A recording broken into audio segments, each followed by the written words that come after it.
Seja mais uma vez bem-vindo, você, querido amigo, querida amiga, ao Nossas Letras e algo mais. Hoje nós estamos aqui reunidos para o estudo da lição número 13 do segundo trimestre de 2025. Esse trimestre que tem o título de Alusões, Imagens e Símbolos. E a nossa lição dessa semana, o nosso estudo dessa semana tem um tema Imagens do Fim.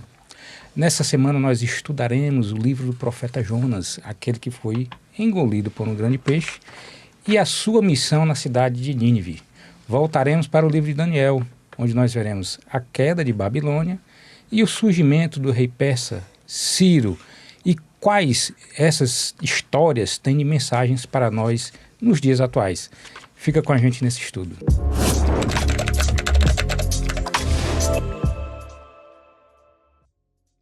E aqui, com grande alegria e felicidade, saúdo meus queridos irmãos William e Ruth. Tudo bem com vocês? Tudo em paz? Tudo bem. Tudo em paz, pela graça de Deus. Seja bem-vindo, amigo ouvinte. Seja bem-vinda, amigo ouvinte. É um prazer ter você conosco para a gente estudar mais uma vez a palavra de Deus de maneira clara e poderosa. Amém. Amém. Amém. Semana passada, nós apresentamos aqui o livro do pastor Marco Calderon, né?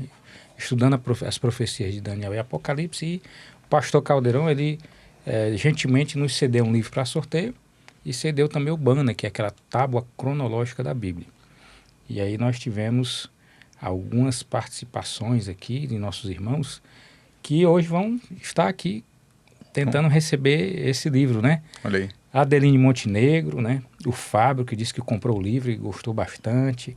Marçal Ferreira, Miriam, o Gelson, que disse que era a primeira vez que estava nos assistindo, a Néa Reis, Carlos Simões, Ana e Cristina Canuto, Marinalva de Sales, o Miguel Oliveira, a Dona Maria de Lourdes, disse que queria ganhar. Vamos ver se ela Vai é dar quente. certo pra ela. A Marta Belarmino, nossa irmã Marta, Conceição Silva, Marta Gomes, Everton de Souza, Vânia Aparecida, Esther Veríssimo, que é de Frutal, Minas Gerais, e a Tereza Passos. Então, a gente agora vai fazer o sorteio. E quem for sorteado, nós vamos fazer o contato. E aí, nesse contato, a gente pega o endereço, né? E providencia. E eu vou convidar aqui agora o nosso... A pessoa que dá todo o suporte, o Flauber, né? Seja bem-vindo, Flauber. Faz aí o sorteio aí, tirei um... Pode mexer aqui, né? Pode mexer e... Pronto, deixa eu ver aqui o Foi nome o abençoado aí. que o Flauber sorteou. Olha só, a Tereza Passos. E eu acho que esse livro vai longe, não é? Vai para a Argentina. Vai para a Argentina? Eita. Tereza, então a gente vai fazer o contato com você e vamos providenciar o envio do livro e do banner, né? Vou deixar bem aqui. E dando continuidade, mais uma vez um convite para os nossos irmãos que nos assistem. A partir da próxima semana nós vamos estudar o livro do Êxodo. Então é a lição, né, que vai permear aqui os próximos 3 meses, julho, agosto e setembro de 2025. Serão 13 temas relacionados ao livro do Êxodo. E a gente deseja que você nos acompanhe nesse estudo. Se você desejar, você entra no site da Casa Publicadora Brasileira, adquire essa lição. Nós vamos deixar também na descrição um link onde você pode fazer esses estudos, baixar estudo da lição da Escola Sabatina online de forma gratuita, se você gosta mais de ser virtual ou não, né? Mas enfim, e vamos dar continuidade aqui para quem desejar ter essa lição, nós vamos sortear. Então a dinâmica vai ser a mesma. Você se inscreve no canal, curte o vídeo, compartilha e comenta. Todos aqueles que comentarem, dizendo o que é que acharam da lição, fazendo digamos assim, tirando uma dúvida, né? Ou fazendo qualquer comentário que seja que ache interessante, vai participar do sorteio na próxima semana, né? Amém. Como eu falei, a nossa lição, ela tem um tema Imagens do Fim, e o verso que inicia aqui a nossa lição está no livro do profeta Jonas, capítulo 1, verso 9, e diz assim: Jonas respondeu: eu sou hebreu e temo o Senhor, o Deus do céu, que fez o mar e a terra. E a lição diz assim: dessa vez veremos a missão de Jonas em Nínive, a queda de Babilônia e a ascensão de Ciro, rei persa, que libertou o povo de Deus e lhe permitiu retornar, à terra prometida. Assim como nas outras histórias que examinamos, esses relatos históricos têm significado profundo para cada geração. Contudo, têm relevância especial para as gerações que vivem antes do retorno de Cristo. Podemos extrair desses relatos elementos que nos ajudam a compreender o que chamamos de verdade presente. Nossa ênfase deve ser nos princípios e nos contornos gerais, e a partir deles descobrirmos elementos relevantes para os últimos dias. E aí já no domingo a lição ela começa com uma história que, embora ela seja breve, ela é impactante, né? E a gente vai ver o que é que a gente pode extrair para a nossa realidade hoje, né? E antes de eu passar, a lição fala até que dá um título de Jonas, de O Profeta Relutante, né? E antes de eu passar a palavra para o meu amigo William, né, o nosso guia de estudo, ele faz uma conexão de Jonas com... Oração. Sim, olha, vamos nós. Mas vou já passar a palavra para o William e vou pedir a Ruth para orar. Por favor, Ruth. Senhor bom Deus, obrigada, Senhor, por mais essa oportunidade que temos, por essa liberdade que temos, Senhor, de estudar a Tua Palavra. Que o Senhor esteja aqui presente, nos orientando, nos iluminando, nos dando sabedoria, porque a Tua Palavra, Senhor, queremos que seja a Tua Palavra que seja anunciada e não expressões da nossa voz, Senhor. Abençoa quem está nos acompanhando através desse canal, Senhor, os estudos da Tua Palavra. Usa-nos, pois, para a honra e glória do Teu santo nome, que te pedimos em Teu santo nome, Jesus. Amém. Amém. Amém. E antes de passar a palavra para o William, essa história de Jonas, a lição, o guia de estudo, ele faz uma conexão lá com o livro de Mateus, no capítulo 12, dos versos 38 a 42. Eu vou ler e aí o William já... Verdade. Mateus capítulo 12, verso 38 diz assim: Então alguns mestres da lei e alguns fariseus disseram a Jesus: Mestre, queremos ver o Senhor fazer um milagre. Jesus respondeu: Como as pessoas de hoje são más e sem fé, vocês estão me pedindo que faça um milagre. Mas o milagre do profeta Jonas é o sinal que lhe será dado. Porque assim como Jonas ficou 3 dias e 3 noites dentro de um grande peixe, assim também o Filho do Homem ficará 3 dias e 3 noites no fundo da terra. No dia do juízo, o povo de Nínive vai se levantar e acusar vocês, pois eles se arrependeram dos seus pecados quando ouviram a pregação de Jonas. E eu afirmo que o que está aqui é mais importante do que Jonas. No dia do juízo, a rainha de Sabá vai se levantar e acusar vocês, pois ela veio de muito longe para ouvir os sábios ensinamentos de Salomão.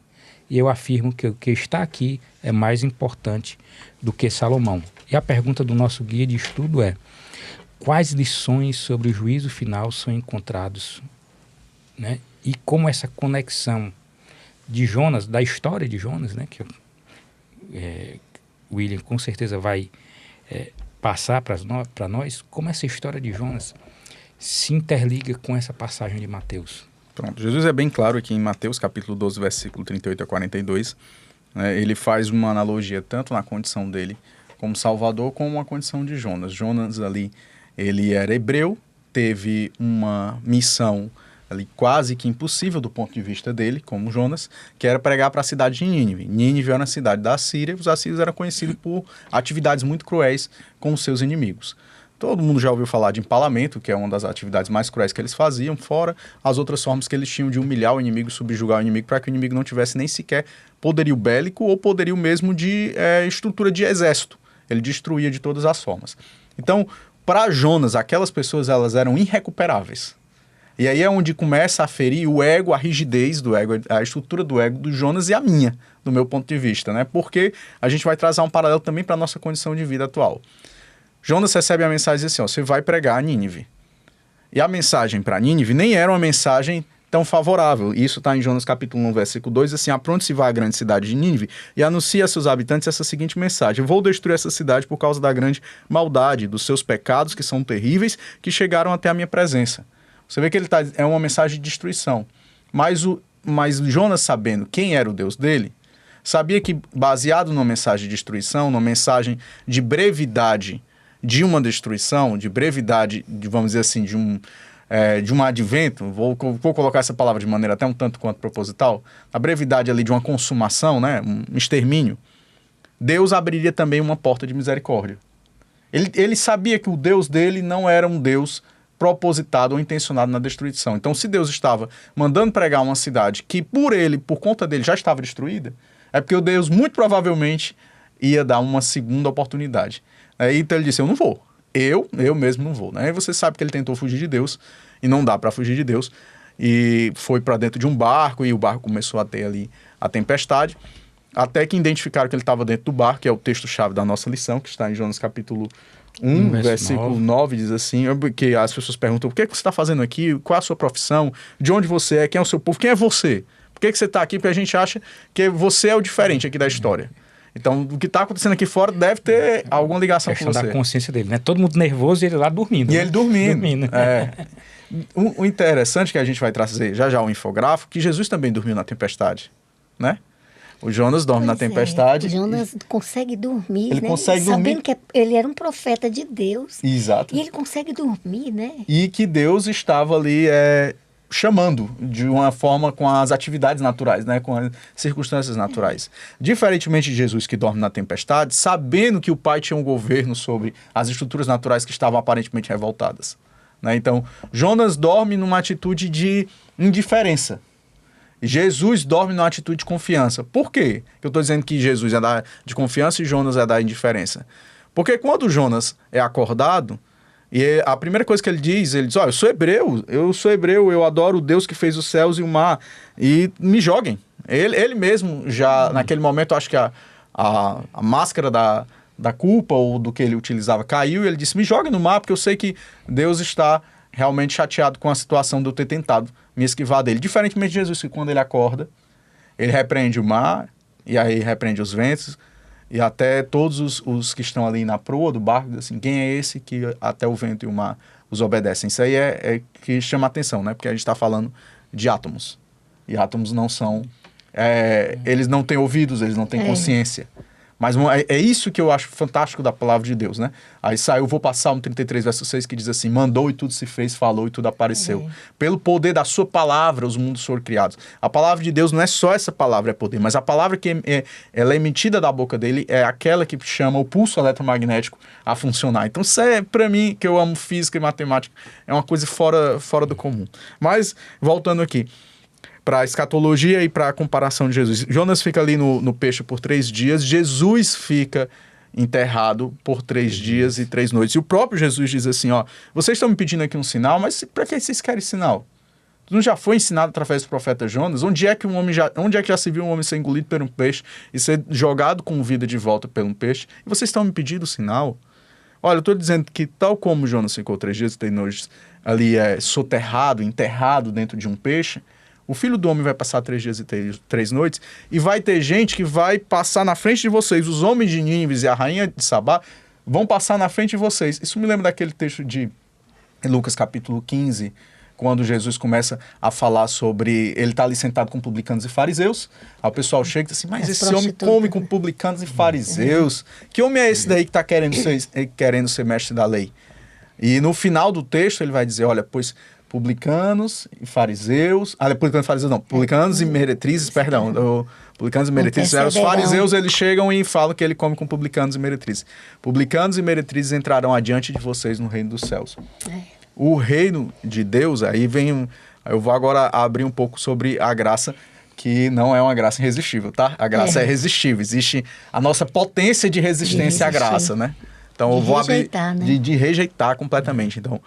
só abrir aqui um bloco dentro dessa questão da graça do reino de Deus, é que o reino de Deus não é para quem quer, é para quem se permite ser aceito por Deus. Até porque para você ser aceito, você tem que aceitar. Parece um pleonasmo. Não, mas é isso mesmo. Parece um pleonasmo o que eu estou dizendo. Assim, Aceitar a aceitação de Deus. Isso é difícil, porque às vezes você não se aceita. Eu não me aceito na condição que eu tô. Eu não me aceito se eu sou homossexual, eu não me aceito se eu sou meretriz, eu não me aceito se eu sou marginalizado na igreja, fora da igreja, eu não me aceito ser celibatário, eu não me aceito as minhas tendências adúlteras, eu não me aceito... É aceitar não no sentido de você ser conivente com o pecado, mas você aceitar que você precisa de alguém para mudar ali a rota. É alguém que pode. Eu vou, só para dar o pontapé para a próxima parte. E aí Jesus... E Jonas, né? Só um instantinho. Pois não? E Jonas, ele na verdade, é uma verdadeira explanação sobre a graça de Deus, né? Sim. É a graça mesmo ali dentro. A graça com Jonas, a graça com os marinheiros. Sim. A graça, não é? A maior graça com Nínive, né? Com Nínive. E como Deus responde, né? Porque a pregação de Jonas, ele deveria ter, para ele percorrer a cidade toda, ele precisava de 3 dias. 3 dias, Você vê que aí há uma comparação muito perfeita com a mensagem angélica. Porque a mensagem angélica, o anjo que vem voando, o anjo já simboliza mensageiro, voando simboliza rapidez. O anjo tem rapidez, ele tem celeridade na pregação do evangelho. Estou em Apocalipse capítulo 14, tá? E Jonas, que deveria ter percorrido a cidade 3 dias, percorreu em 1, com uma mensagem só. A mensagem de Jonas não era uma mensagem de acolhimento, era uma mensagem, ou vocês se arrependem, ou a cidade vai ser destruída, ou todo mundo morre. Simples e básico. Como a gente estava comentando, não teve música de apelo, não teve prelúdio, não teve preparação, não teve estudo da escola sabatina. Não. Foi, como diz assim, curto e grosso. Curto e grosso. E o mais incrível é que houve o quê? Arrependimento. Para mim, eu acho isso aí E começou de baixo para cima, né? Porque quando o rei viu o povo se comportando, aí o rei pegou e entrou também no arrependimento, né? Foi que ele determinou que todo mundo jejuasse, né? Mas isso incomoda muito, sabe, irmã Ruth? Sendo bem honesta, senhora. Porque, do nosso ponto de vista cristão, os outros são bem piores que nós. Então, Deus, ele era a graça era para ser boa para nós e ser ruim para os outros. E essa também é a percepção de Jonas. Porque você pecou mais do que eu. Você não merece o céu. Eu mereço o céu. Deus tem que ser bonzinho comigo. Mas aí é que tá, né? Essa realmente é o primeiro pensamento que vem. Mas aí é quando a gente se esquece como pecador. Exato. É que a gente assume essa postura. E você aí, esquece né? quem é Deus, né? Lembra daquele texto que Jesus conta de um homem muito rico que veio chamar alguns trabalhadores para a ceifa dele. E ele chamou umas 9 horas da manhã e prometeu um denário. Chamou outro grupo às 12 horas e prometeu um denário. Chamou umas 3 da tarde e prometeu um denário. E às 5 da tarde ele chamou mais um grupo, aí prometeu um denário. Quando deu 6 horas da tarde, ele chamou todo mundo para pagar. Aí pagou todo mundo, esse texto, eu posso até depois procurar para você, pagou todo mundo, e para todo mundo ele deu um denário. Aí o pessoal que estava 9 horas da manhã, peraí. Eu comecei 9 horas da manhã, essa galera aqui chegou às 5 horas da tarde, trabalhou só 1 hora, eu vou ganhar um denário, eles vão ganhar um denário. Aí o dono diz assim, a propriedade é minha, o dinheiro é meu, se eu quero gastar desse jeito, o problema sou eu. Quando eu chamei você, eu disse que era um denário, você aceitou. Então agora deixa eu trabalhar, eu gastar o dinheiro do meu jeito. E o pessoal foi embora com raiva. O que de 9 horas da manhã. E todo mundo fica chateado com essa história, porque você acha que o dono da terra, ele é injusto. É injusto. É injusto. Mas isso é justamente Deus. Deus te chamou, talvez, para ali no ministério, quando você tinha o quê? 10, 15 anos? E chamou outro com 5 anos. Por quê? Porque os méritos não é de quem faz. Os méritos é de Cristo. Por isso que quando ele chama o pessoal de Nínive, os méritos não era dele, não era de Jonas. Jonas fica com raiva. Porque não era para ter salvação. E era uma promessa condicional também, né? Sim. Tanto é que no futuro Nínive aprontou de novo. Sim. Um pouco tempo depois, né? Eles voltaram aos antigos comportamentos, né? De orgulho e tudo, e ela foi destruída. Exatamente, né?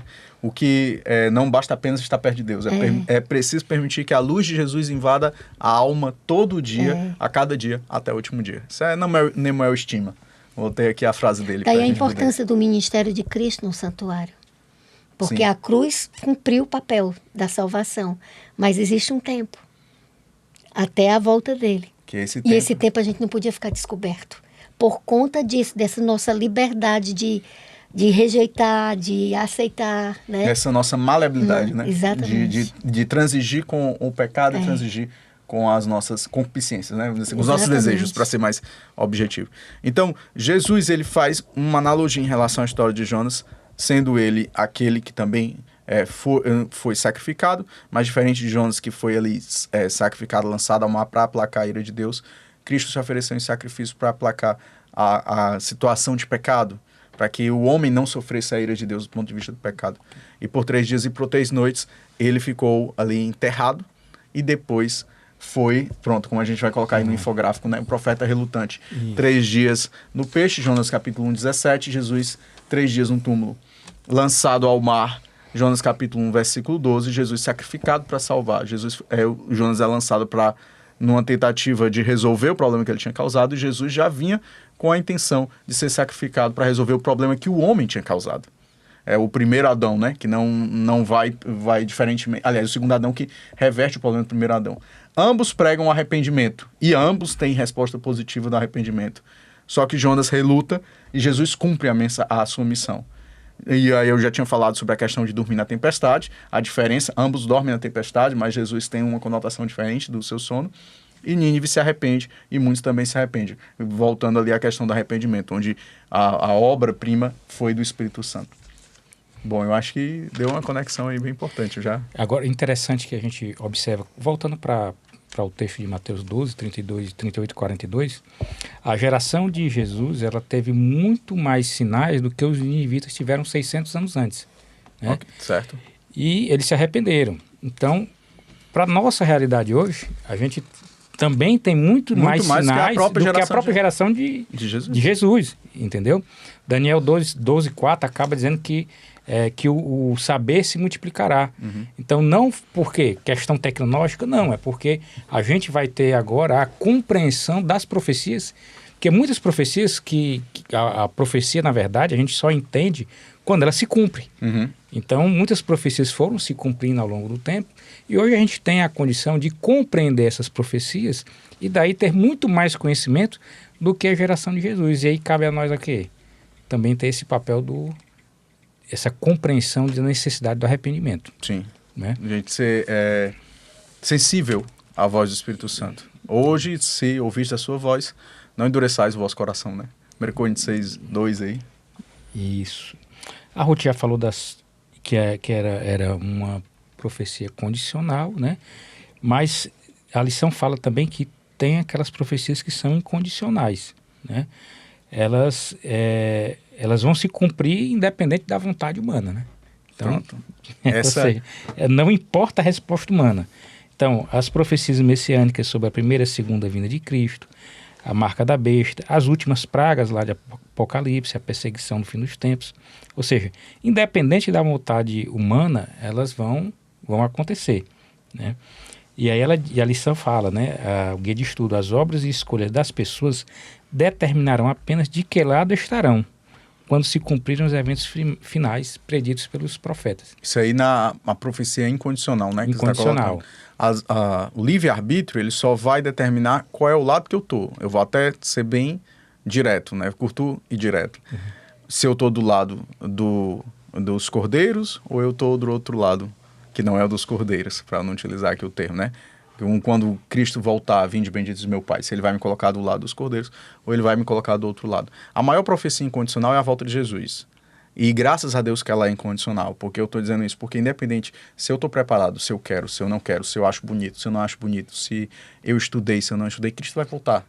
E não tem nenhuma hoste satânica que consiga resolver esse problema para eles. Porque Cristo vai voltar. Isso está além da capacidade dos tronos, das dominações, das potestades, dos principados. Por quê? Porque ele prometeu.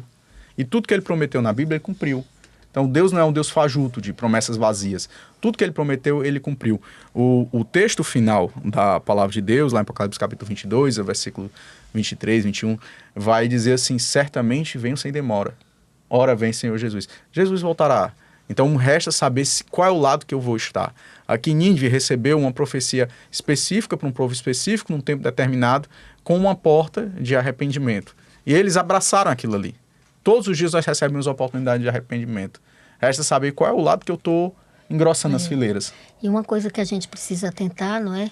É o fato do que Apocalipse 4 e 5 nos apresenta, né? Que o reino de Deus, aquela pedra que seria lançada, que destruiria, ele, na verdade, o reino já está constituído. Só está faltando o evento da volta de Jesus, mas o reino já está constituído. Jesus já foi entronizado. Ele já está lá, à direita do 5. Pai. À direita do Pai. Que é digno de abrir, né? Exatamente. Ele já está reinando. Então, só o que está faltando é ele voltar. É o último evento que está faltando. Graças a Então, Deus. ele já está reinando. Amém, amém. Significa o quê? Que vai realmente tudo se cumprir conforme foi dito nas Escrituras. Amém, amém. E essa tem que ser a nossa maior e bendita esperança. Ó. Só para eu não estar dizendo o verso equivocado, Apocalipse capítulo 22, versículo 20. Aquele que disse todas essas coisas declara, sim, eu venho em breve. Amém, vem Senhor Jesus. Apocalipse 22, versículo 20, foi esse texto que eu acabei de ler. E aí Jonas, quando ele fala que ele é hebreu, quando ele diz a titulação dele, eu sou hebreu, adoro o Senhor, o Deus que fez os céus e a terra, remete a Apocalipse capítulo 14, versículo 6, uma primeira mensagem angélica que diz, adorai aquele que fez os céus, a terra e o mar, e a fonte das águas, o Deus que é criador. Então Jonas diz assim, eu sou hebreu, estou ligado a um Deus que é criador. Eu sei que essa estrutura que está aqui em confusão, a terra, o mar, a fonte das águas, quem tem a autoridade, a soberania é meu Deus. Aí é uma ligação bem firme dele saber de onde ele vem e para onde ele vai.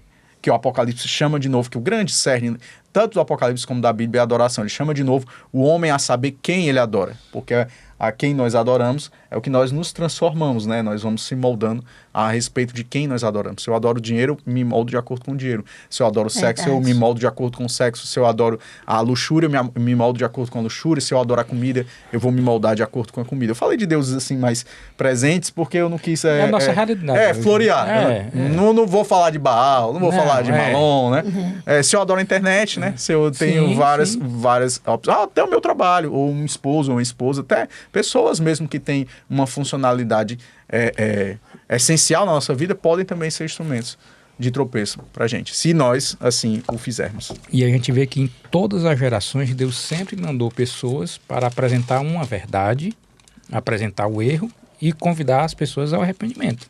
Sim. E com a gente hoje não é diferente, não. Entendeu? Nós temos hoje aqui uma verdade que está sendo apresentada, os erros que estão sendo apresentados, e como você falou, a questão da decisão, a gente escuta muito dizer assim, olha, quem está em cima do muro, isso né? Você já está do outro lado, né? O muro é de Satanás, né? Exatamente. Mas isso, apesar de ser uma analogia, digamos assim... Coloquial, mas eu acho que ela tem uma importância muito grande a partir do momento que a gente vive um contexto hoje que até mesmo dentro do meio cristão, quando você aponta a verdade, as pessoas acham que você está contra a verdade. Por quê? Porque as pessoas desejam aquilo que é mais fácil, aquilo que é customizado. Exato. Que é personalizado. Isso. Aquilo que não ofende. Isso. Porque o que ofende obriga a mudança. E quem é que gosta de mudar? Ou aquilo que faz você realmente se questionar, né? Ninguém gosta de se questionar. Não né? gosta de se questionar, porque vai lhe obrigar a uma mudança. Ou você vai ficar do mesmo jeito ou não. Aí eu parafraseio aqui, ou cito a frase de Billy Graham, que ele diz, a cruz é a maior ofensa que nós temos que enfrentar. Porque quando nós estamos diante da cruz, ela nos ofende, porque ela mostra quem nós somos e quem Deus é. A cruz é a maior ofensa que nós temos que enfrentar. O cristianismo, na essência dele, na verdade, ele não é nada confortável, né, Will? Não. Porque é andar na contramão de tudo. De tudo. Andar na contramão do contexto que você está vivendo, do que a sociedade diz como negócios, como família, felicidade, como família. E você... como sexo. E hoje está realmente a palavra de Deus se tornou o que? Um empecilho. Hoje em dia as pessoas querem descartar a palavra de Deus. Você vê até mesmo grandes líderes, pastores, né? Hoje questionando mesmo, dizendo que a Bíblia tem que ser reescrita para poder se adaptar aos valores. E não é assim que funciona, né? Não é assim que funciona. Agora, dando continuidade, a nossa lição na terça-feira fala do banquete de Belsazar. Mas vamos voltar aqui para o livro de Daniel. E a gente, claro, não vai voltar para os primeiros capítulos de Daniel. E aí, se você desejar, na semana passada, precursores do tempo do fim, que foi o vídeo da semana passada. A gente abordou Daniel 1, Daniel 2 e Daniel 3, né? Então falamos de quando foi levado o povo cativo para a Babilônia, como surgiu na história Daniel e seus amigos, né? A questão da estátua, do sonho de Nabucodonosor. E aí mostra que, mesmo com a revelação profética do sonho, ele manteve a questão do orgulho, da vaidade, fez uma estátua toda de ouro para adorar, como se aquele reino dele, que reino de ouro, fosse eterno, e culminou com a questão dos amigos sendo jogados na fornalha, e Nabucodonosor, naquele momento, mais uma vez reconhece que o Deus de Daniel, de seus amigos, era o Deus verdadeiro. Mas aí vem capítulo 4 de Daniel, e Nabucodonosor se torna, não, vamos dizer assim, não aprendeu a lição, né? Então, chega um momento que ele se torna uma fera, uma besta, né? E aí depois de 7 anos vivendo como um animal, comendo do capim, suas feições mudaram, ou seja, ele virou um animal, e ele, no final do capítulo 4, ele ora, e no Daniel 4:37, aí ele diz assim: portanto eu, o rei Nabucodonosor, agradeço ao rei do céu e dou louvor e glória. Tudo o que ele faz é certo e justo, e ele pode humilhar qualquer pessoa orgulhosa. Então a gente vê aqui nesse contexto, para a gente já passar para a lição da terça, mas fique à vontade, eu vou passar aqui para a Ruth, né, se a Ruth quiser abordar mais ainda esse tema. A gente vê o contexto que finalmente Nabucodonosor reconhece a Deus como Deus, assim, de fato. Ali é que foi o momento, de fato, da virada dele. E aí o reino se sucede, seu filho assume lá a Babilônia, né, o rei como Reinaldo de Babilônia. E aí vem para um banquete especial aqui, né? Para não dizer especial, entre aspas, banquete de Belsazar, onde ele pega objetos do templo, né? Já que na terceira invasão de Babilônia, os objetos do templo foram levados, né, no templo de Salomão, e ele faz um banquete. E nesse banquete, em dado momento, onde ele profana esses objetos do templo, aparece uma mão que escreve na parede. E aí ele se assusta, e a rainha-mãe, né, diz assim: olha, deixa eu só lembrar para você, você escutou as histórias do tempo do seu avô, né? Perdão, porque não se sabe mesmo se era avô, não sabe. Não sabe. Porque a palavra expressão pai, na Bíblia, o Davi era pai de... quer dizer assim, ascendência, entendeu? Mas alguém que estava na genealogia, né? Mas, na verdade, Belsazar, ele era corregente. Corregente, isso. Porque o regente mesmo era acho que era Nabonito, né? Nabonito. Então lembra que... que provavelmente seria o pai dele, né? Isso. Talvez Nabucodonosor fosse realmente o avô. O avô. Enfim. Era alguém da linhagem que ele deveria ter ouvido a história, né? Ouviu a história e disse assim, olha, tinha você era para ter aprendido, mas tem um profeta, né? Daniel, que já devia estar com aproximadamente 80 anos, eu acredito, né? Provavelmente. Que ele pode te ajudar a entender isso daí, entendeu? E aí, Ruth, esse sonho tem todo um contexto, né? E a lição, o guia de estudo diz assim, né? Quais são as mensagens espirituais que a gente pode extrair, né, desse contexto aqui do banquete que foi feito por Belsazar, né? E dessa parte final do capítulo 4, né, de Daniel, né, com o rei Nabucodonosor. Na verdade, a lição, a lição desse trimestre, ela foi toda para nos levar à compreensão de que o Antigo Testamento, ele era a chave interpretativa para o Novo, né? A inclusão do capítulo 4, do capítulo 5 de Daniel, foi para nos levar para Apocalipse 16. Isso. Entendeu? Mas antes da gente ir para Apocalipse 16, eu gostaria de ressaltar que já foi colocado aqui, o fato do capítulo 5 ser um paralelo, de certa forma, ao capítulo 4. Porque no 4 nós vimos a arrogância do rei Nabucodonosor, e por conta dessa arrogância ele perde, durante um tempo, o trono dele, né? Deus tira o trono dele, ele vai viver junto com os animais no campo, né? E no capítulo 5 acontece a mesma coisa. O regente lá da Babilônia perde também o trono, né, que é Belsazar, e a razão é a mesma. E nas palavras da rainha mãe, né, dá a entender que ele, Belsazar, presenciou e sabia da experiência de Daniel, porque Daniel ainda estava no reino trabalhando. Sim. Ainda fazia parte, né, e ele nem se lembrava de Daniel, tanto é que ela diz, lembra que aqui na corte tem um homem que pode interpretar. Porque qual era o contexto lá? Eles estavam fazendo uma festa, porque eles sabiam que eles se sentiam o máximo. Babilônia era uma cidade praticamente intransponível. Babilônia poderia ser sitiada por muito tempo, e eles não teriam problema. Por quê? Porque ela tinha um rio chamado Eufrates que corria por dentro da cidade. Era por baixo da muralha, né? Passava por baixo da muralha. Então, ali eles tinham aquele rio que dava manutenção de comida para eles, para agricultura, para tudo. Então, eles podiam ser sitiados como fosse o tempo que fosse, mas eles não morreriam de fome, como que foi que aconteceu em Jerusalém, na tomada de Jerusalém, né? Então, eles eram cheios de si, arrogantes e soberbos. Eles sabiam que tinha profecia, que o reino passaria, e eles sabiam que a Medo e a Persa estavam se engrandecendo. Eles tinham a revelação da estátua, lá do eles tinham a revelação, de Daniel. Exatamente. E eles sabiam que tinha um império que estava crescendo, que era exatamente os Médios e os Persas, e eles sabiam que eles estavam aumentando a sua área territorial. Então, o que é que Belsazar fez?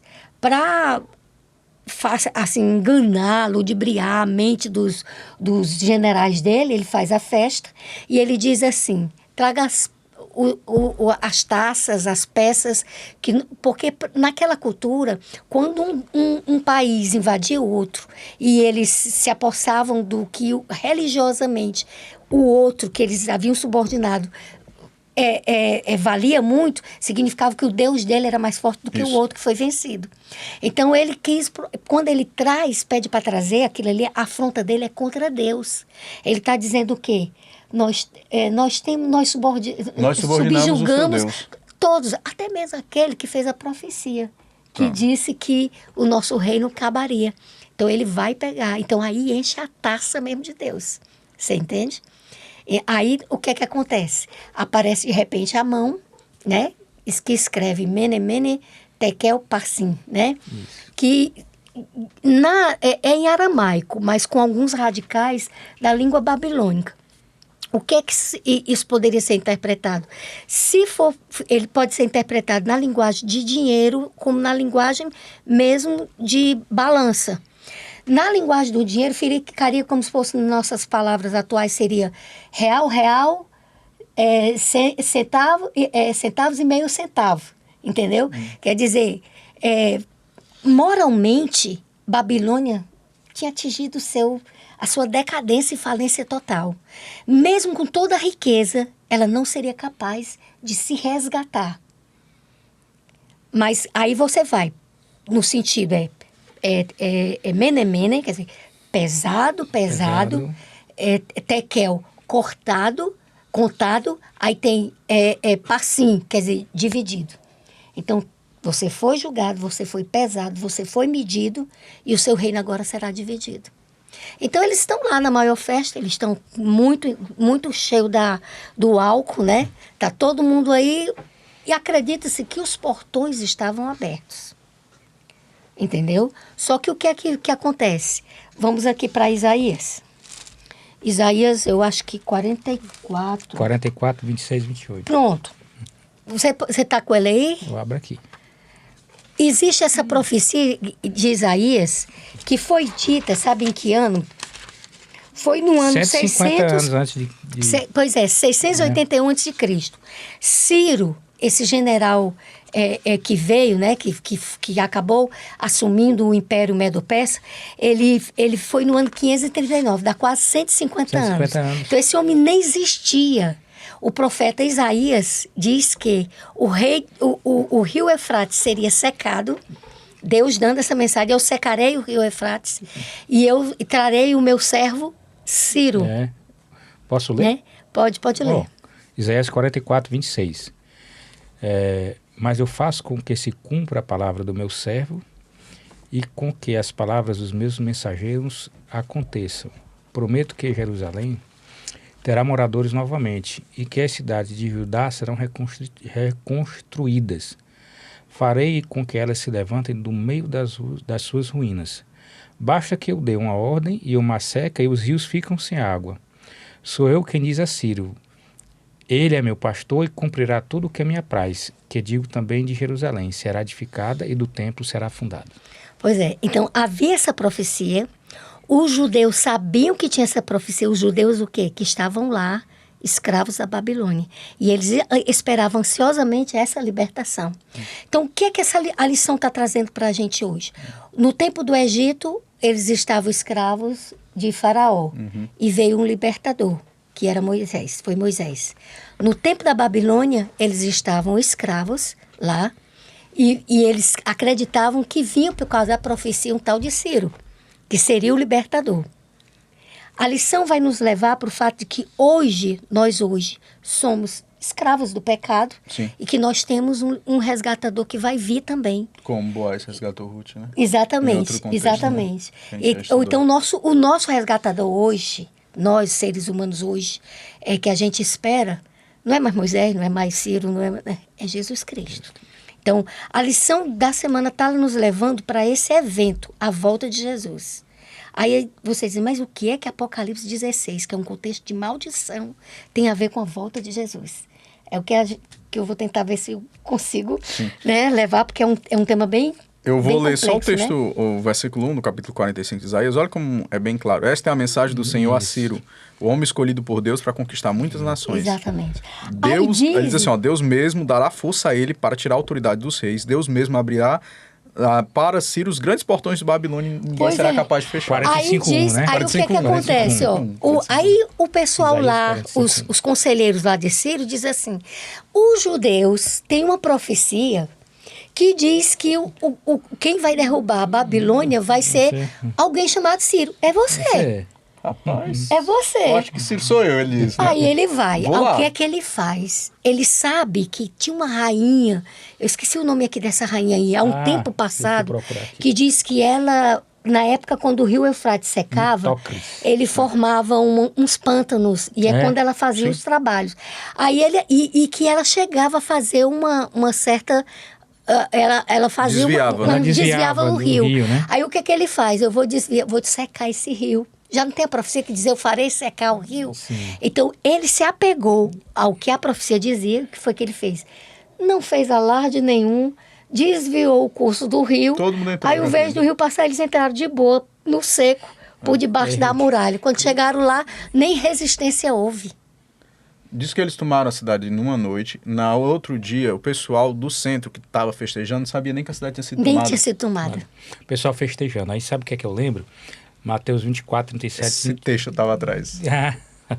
Mateus 24, 37, 38, né? Que Jesus fala assim, como nos dias de Noé... Esse texto que eu estava atrás. Bebiam, casavam-se e davam-se em casamento. E você sabe que imagem eu mandei até para o pastor, eu acho que eu mandei para você. Mim, eu vi aquela imagem.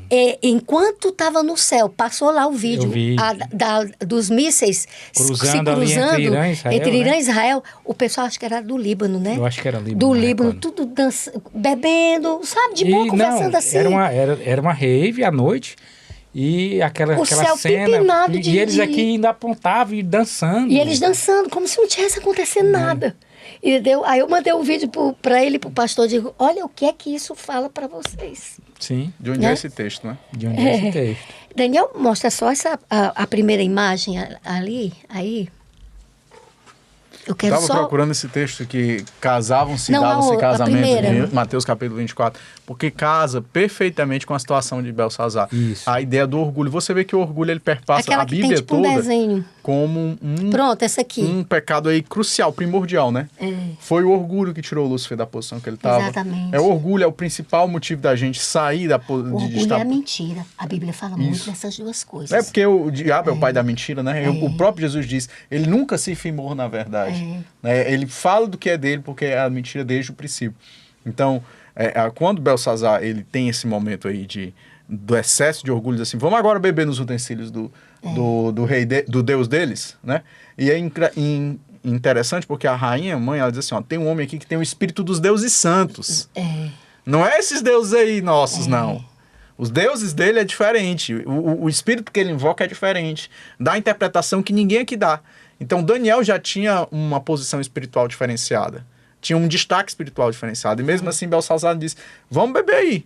Do mesmo jeito como a nossa geração hoje, vamos dizer assim, deixa o barco rodar aí, vamos ver o que vai acontecer, vamos ver se Jesus volta mesmo. Vou ver a minha vida do meu jeito. Na verdade, ele afrontou a Deus ali mesmo, né? Como nós já vimos gente dizer assim, rapaz, eu não pedi ninguém para morrer por mim. Exatamente. Diz mesmo.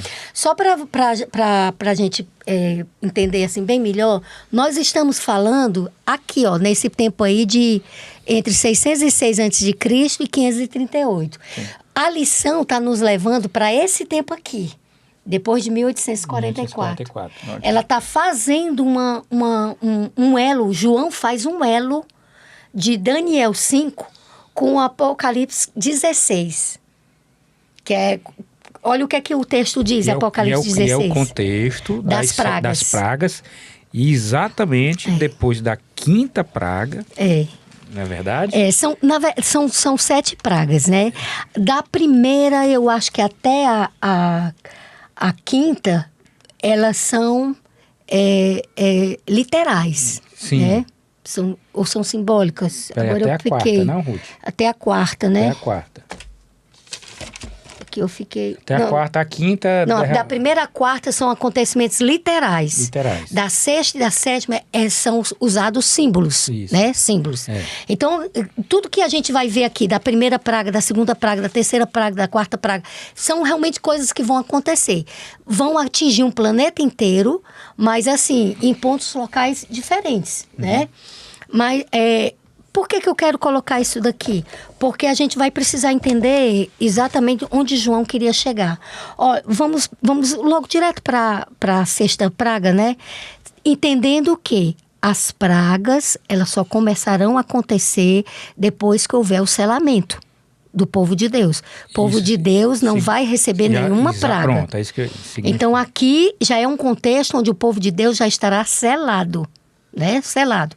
Jesus termina o seu trabalho no santuário e ele então sai, ele dá a ordem para que os anjos, né, derramem as taças.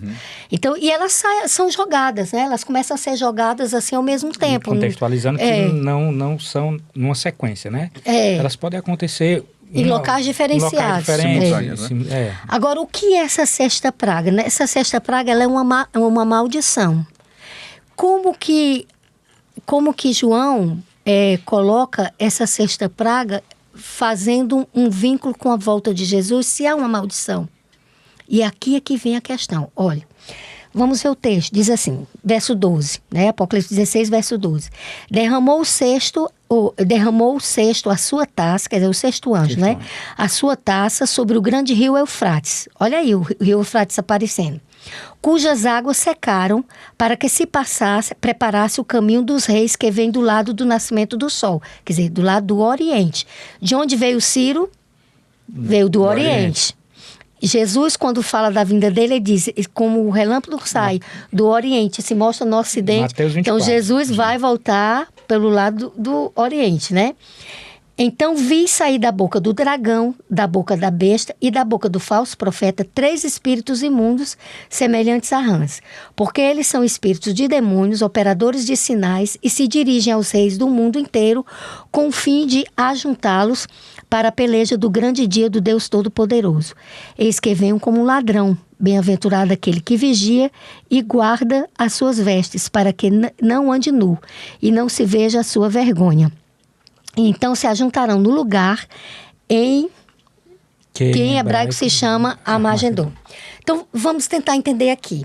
João está trazendo... Quem são os leitores originais do Evangelho de Apocalipse? Quem é?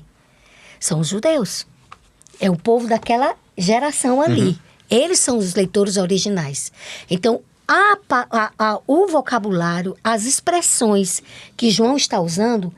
É para eles, rapidinho eles entendem tudo. Para nós, a gente tem que estudar para entender.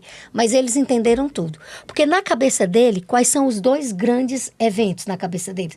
A libertação do faraó e a libertação de Babilônia. Então, ele começa a usar símbolo da Babilônia, que foi o mais recente.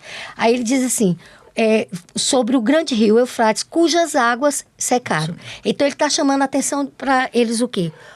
O evento que eu vou apresentar para vocês, que eu vou falar aqui, que vai acontecer na sexta praga, será um evento que tem uma relação com um resgatador. Com a volta do rei que está prometido. Não, a Titi foi de Ciro, né? Exatamente. Aí eles ligam logo a vinda de Ciro, a tomada, a queda de Babilônia, entende? Quais são as 3 mensagens evangélicas? Temei a Deus e dai-lhe glória, porque é chegada a hora do seu juízo. Adorai aquele que fez os céus, a terra e o mar e tudo que nele há. Aí sai de Babilônia, né? Caiu a Babilônia, a segunda mensagem, né?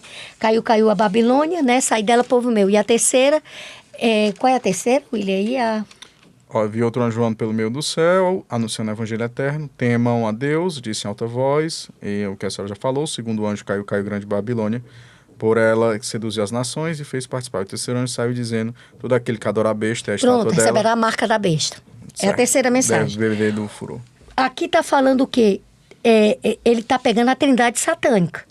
O dragão, a besta, o falso profeta, e diz que dele sairá 3 espíritos imundos. É contrafação. Ele está apresentando o quê? Um contexto de contrafação. Deus apresenta as 3 mensagens angélicas, aqui está dizendo que o inimigo de Deus vai apresentar 3 espíritos imundos. Né? Aí ele usa Ram, ele coloca Ram. A Ram remete ao pensamento de quê? Ao Egito. Sim. A Ram foi o segundo a contrafação que os falsos profetas lá fizeram. E depois do evento da Ram, Deus não permitiu mais que houvesse outra contrafação. A Ram foi a última. Então, João está dizendo aqui o quê? Prestem atenção, porque a terceira praga será um evento de contrafação. A sexta praga será um evento de contrafação. Semelhante ao que e que será a última. Depois dessa será o evento verdadeiro. Então, por isso que esse contexto da sexta praga é um contexto de maldição. Que, na verdade, quem vai estar vindo não é Jesus. É o inimigo que vai fazer a contrafação da volta de Jesus. O anticristo. Entendeu? Que enganará muito. Que enganará muitos. Se possível, até os escolhidos. Exatamente. Só não enganará por quê? Porque eu vou me incluir. Pela fé e pela graça de Deus, o Senhor vai nos incluir, né? Amém. Vai nos incluir. Então, não serão enganados aqueles porque estarão com o Espírito Santo já selado. Sim. Não vai ter mais... né? Agora... Prestem bem atenção no que ele diz aqui. Ele diz que eles serão operadores de sinais. E eles se dirigirão aos reis do mundo inteiro. Né? E se dirigem aos reis do mundo inteiro a fim de ajuntá-los para a peleja do grande dia. Como é que Paulo descreve, eu acho que é 1 Tessalonicenses 4,16, acho que é. Porquanto o Senhor... Aqui Paulo está conversando com uma comunidade que estava temerosa porque havia muitos cristãos que estavam morrendo e eles acreditavam que quem morresse antes da volta de Jesus não teria direito à vida eterna. Então, Paulo vai explicar para eles a respeito da ressurreição, o que é que significa a ressurreição. Mas Paulo traz uma descrição da volta de Jesus que para nós ela é maravilhosa. O que ele diz? Porquanto o Senhor mesmo, dada a sua palavra de ordem, ouvida a voz do arcanjo e ressoada a trombeta de Deus, descerá dos céus. Ele descerá dos céus. A trombeta de Deus descerá do céu. E os mortos em Cristo ressuscitarão primeiro. Depois nós, os vivos, os que ficarmos, seremos arrebatados juntamente com eles. Então, Jesus não vai tocar na terra. Ele vai parar lá no céu, no meio do céu. Os que morreram em Cristo ressuscitarão primeiro, sobem. Aí os que estão vivos por ocasião da volta de Jesus e que são filhos de Deus, selados, se juntam a eles e vão se encontrar com Jesus nas nuvens do céu. Aqui em Apocalipse, João está dizendo que eles se dirigem aos reis do mundo inteiro a fim de se juntar. Então, um sinal de que não é Jesus, ele pode vir com todos os sinais, eles vão fazer sinais. Será que ele vai circular na terra aparentando ser Jesus? Você já imaginou? Acabando com as guerras de religião, com as brigas entre as nações, aparentando solução de paz, fazendo milagres.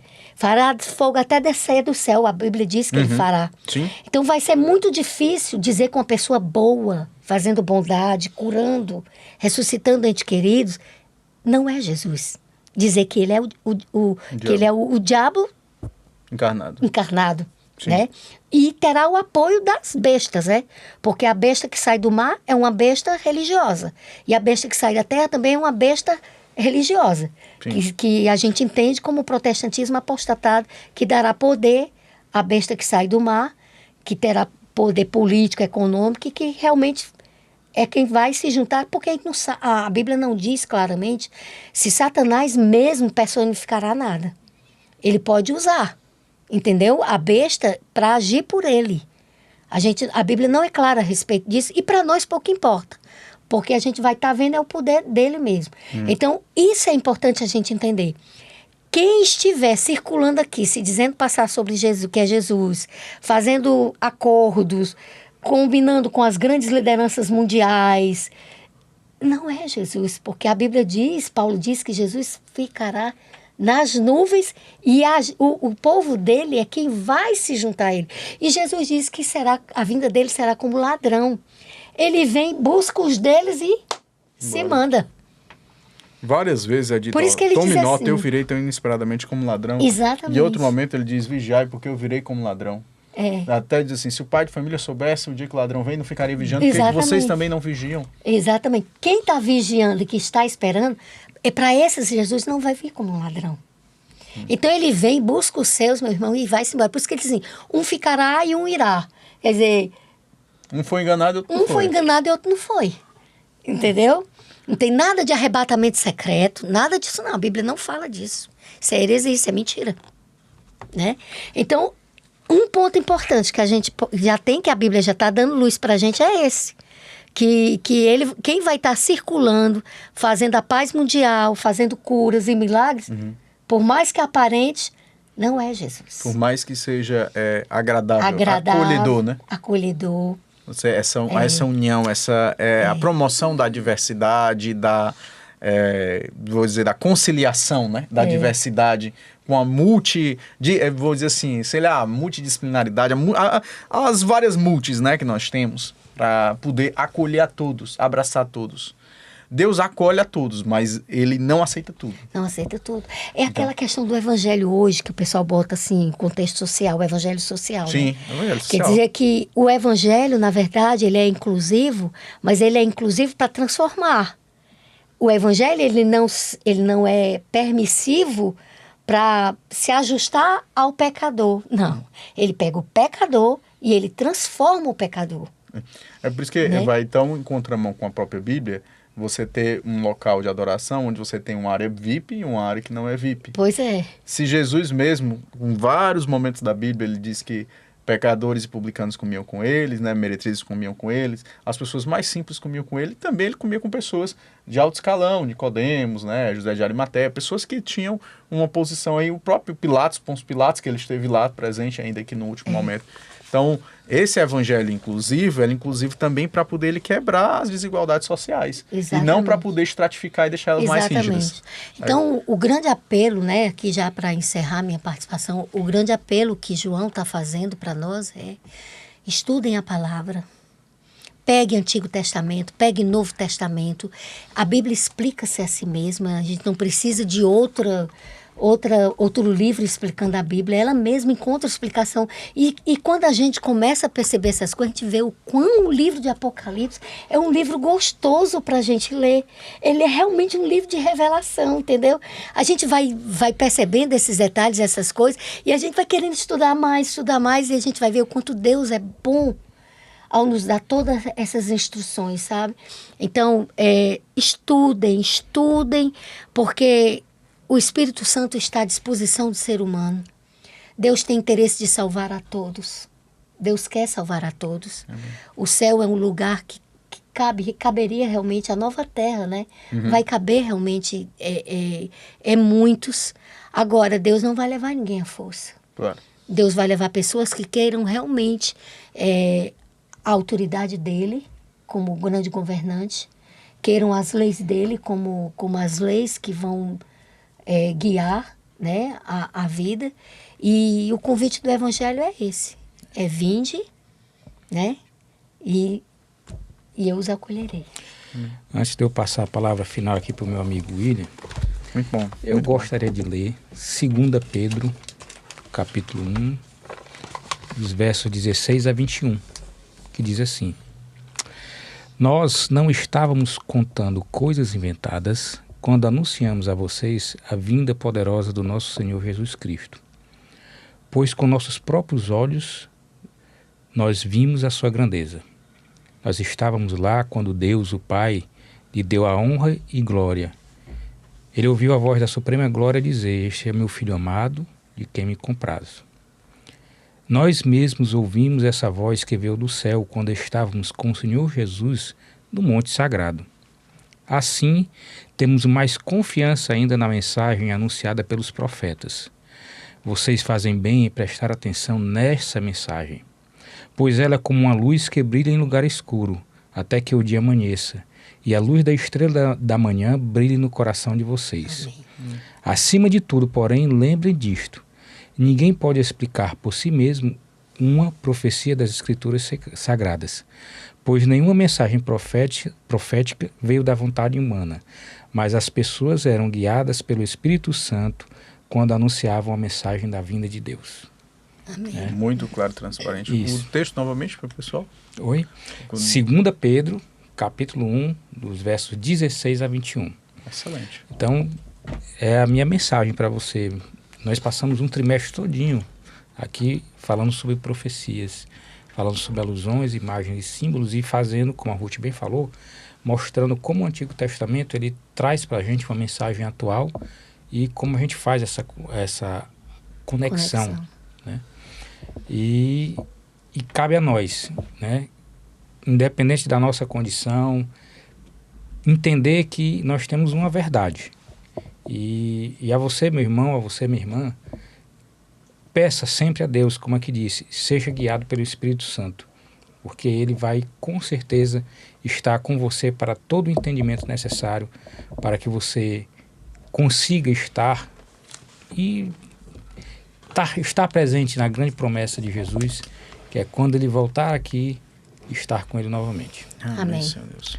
William, suas considerações finais. Apocalipse 17, verso 14, depois aí do capítulo 16, né? Juntos eles guerrearão contra o Cordeiro e o Cordeiro os vencerá, porque ele é o Senhor dos senhores, o Rei dos reis. Mas vencerá com ele os que são chamados, os escolhidos e os fiéis. Todos somos chamados, mas nem todos aceitamos o chamado. Quando nós aceitamos os chamados, nós nos tornamos os escolhidos. Mas dentre os escolhidos eu preciso andar conforme é um escolhido. Aí eu passo a ser fiel. Então, não é só você ser chamado, não é só você ser escolhido. Se eu sou um escolhido, eu tenho que viver uma vida de escolhido. Não adianta eu dizer que eu fui escolhido, que eu aceitei o chamado. Se eu aceitei o chamado de Deus, se eu aceitei o chamado para o casamento da minha esposa, como é que eu vou viver uma vida em desacordo com a ideia de casamento? Do mesmo jeito, se eu aceitei o chamado de Deus, se eu sou entendido como escolhido do Senhor, como é que eu vou viver uma vida de desacordo com os princípios do Senhor? Então, vencer com Cristo, essa vitória que Ele vai compartilhar com seus filhos, vai ser com uma qualidade de pessoas, aqueles que são chamados, aqueles que são escolhidos e aqueles que são fiéis. E aí, reforçando o que a irmã Ruth disse, há lugar para todos no reino de céus, no reino dos céus, no reino de Deus, inclusive para os ninivitas. Então, Exatamente. por mais que o meu irmão ele seja um ninivita, ou eu acho que ele trabalhou só uma hora ali no reino, a graça ela é irresistível, mas ela é abundante. Onde abundou o pecado, a graça superabundou. Vamos orar? Vamos. Bom Deus, bom Pai, é a Tua presença que enche o nosso coração de esperança e as Tuas palavras que nos dão certeza que o Senhor vai voltar. Obrigado pelo que nós estudamos, obrigado pelo que nós aprendemos. Que cada um que viu, compartilhou, que estudou essa mensagem, possa ter o coração aquecido pelo ânimo, a expectativa e o sonho de um dia se apoderar das mansões celestiais, da pessoa de Jesus, a gente poder dar um abraço, poder dizer que o aguardamos, que o amamos, que o esperamos, que estávamos vigiando, estávamos sobre a Tua proteção. Nos ensine cada vez mais a não nos desviar dos Teus caminhos, nos dê forças para suportar as provas que temos que enfrentar nesta terra, as dificuldades, e acima de tudo, Deus nos dê fé. A fé que mesmo que o mundo chacoalhe, mesmo que as coisas estejam bem quietas, o Senhor continua sendo soberano sobre tudo e sobre todos, que a Tua palavra certamente será cumprida, como foi a Tua palavra cumprida nos ninivitas, como foi em vários momentos da história com a profecia relacionada a Ciro e como será no último momento da história quando Cristo voltar nas nuvens dos céus. Não permita que sejamos confundidos. Amém, Permita Jesus. que tenhamos o Espírito Santo como nosso ajudador e como alguém pessoal e real em nossas vidas. Amém. Ao ouvir o Teu chamado, possamos responder de forma assertiva e viver conforme esse chamado. É o nosso desejo, a nossa oração em Cristo. Amém. Amém. Amém, Jesus.